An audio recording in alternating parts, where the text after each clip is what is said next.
Në këtë situatë, duke për një presion politik dhe diplomatik mbi Evropën, mundet që Amerika të çojë në riorganizimin e NATO-s në një formë të re, ka mundësi riorganizimi dhe ristrukturimi i këtij mekanizmi mbrojtës të kontinentit.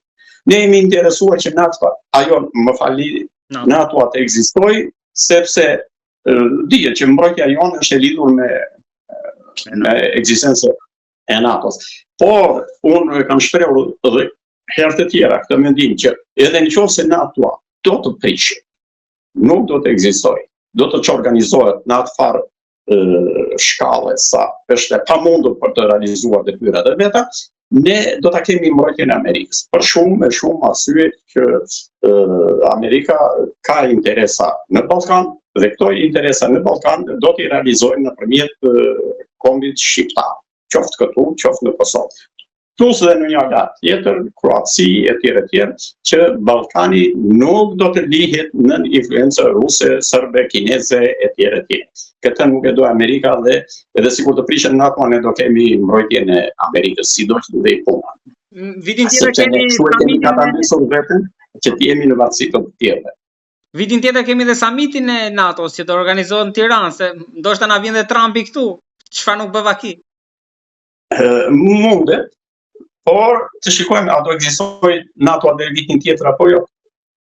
Edhe në çfarë mendjesh do jetë politika evropiane për organizimin e kësaj, se kjo është vënë në agjendën e punës. Se po ju ndërpres se ka pasur edhe disa zëra nga Amerika që këto mbledhjet janë kot, këto mbledhjet një herë vit, një herë 6 muaj të NATO-s.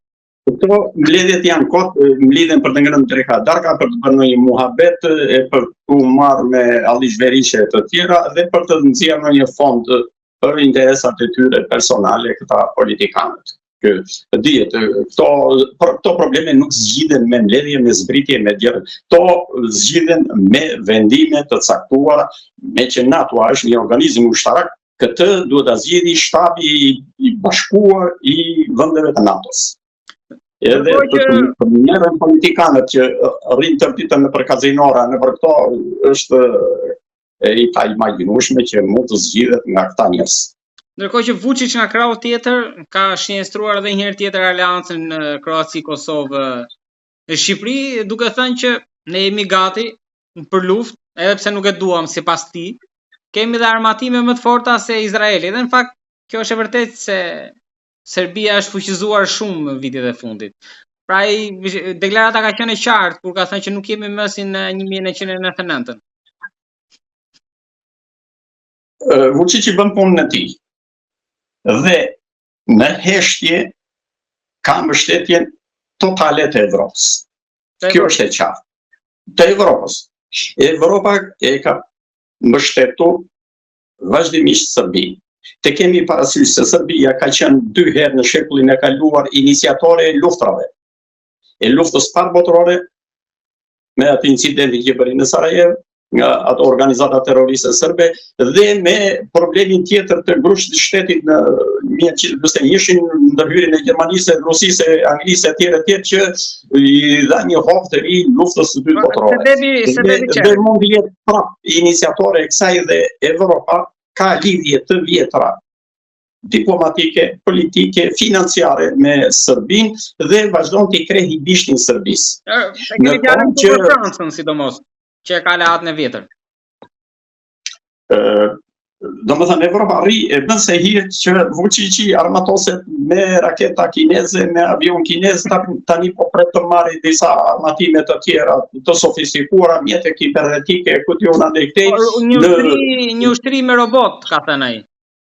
Po pra, domethënë Kina këto i publikoi në një parad që bëri vjet në sheshin Tiananmen dhe ato ne do t'i kemi këtu në Ballkan. Edhe Evropa rrije bën se hir për bukurinë në këtë dhe prandaj roli i Evropës dhe i NATO-s tani po degradohet duke bërë këto veprime.